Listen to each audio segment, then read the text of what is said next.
Welcome once again to my YouTube channel, and thank you so much for subscribing.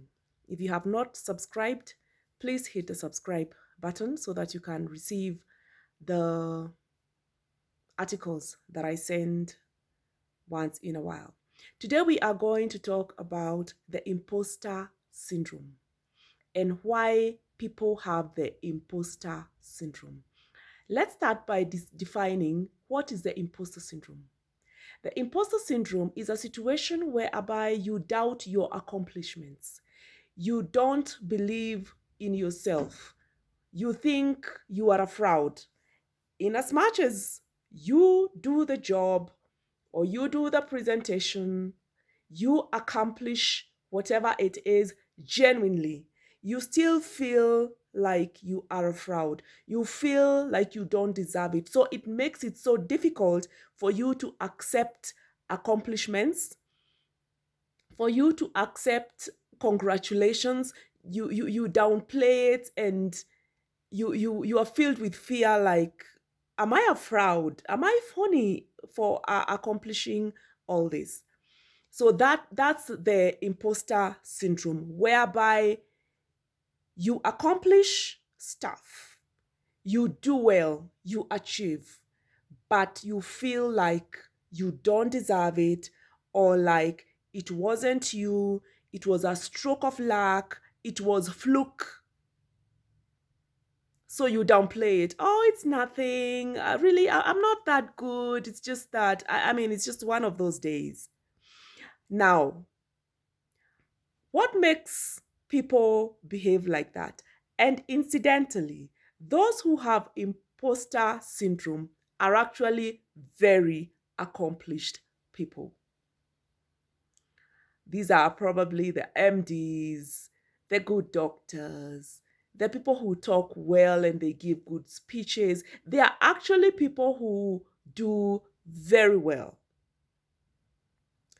What makes them behave like that? Or some of us behave like that?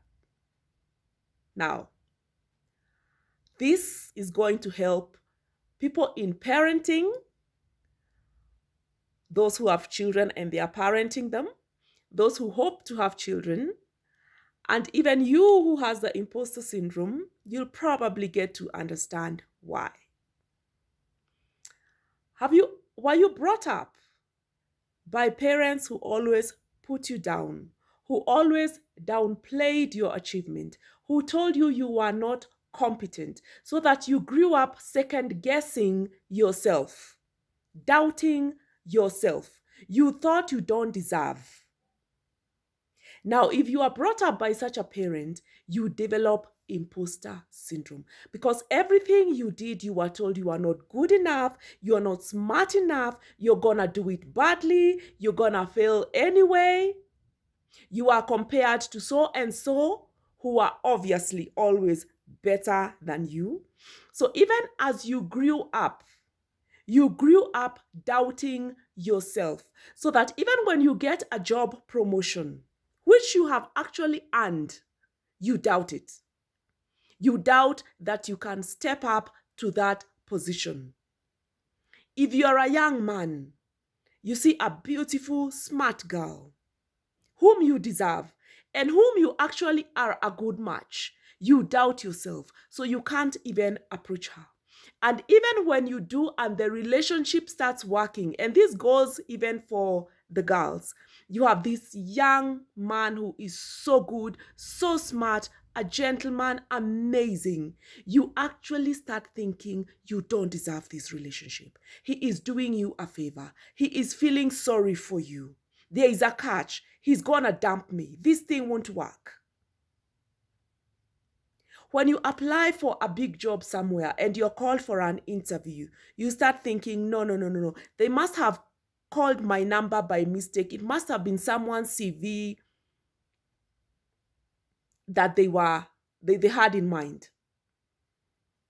Or maybe they were so impressed by what I'm doing. It's really not me. You know, when you get a big salary, you think, well, it was just the annual increment, so of course I fell under the percentage. Otherwise, I do not deserve.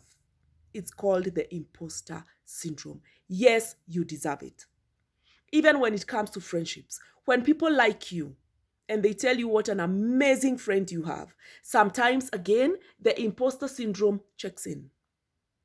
You either think there is a catch, that's why they are your friend, or you think this is gonna go down very quickly when they discover who I am. I'm saying who I am in quotes because really it is who you are. You are a nice person and people just like you because you're a nice person. But guess what? Because you have been put down so much in life, you don't actually believe you are a nice person. Now, how do you change from that imposter syndrome? You can either seek therapy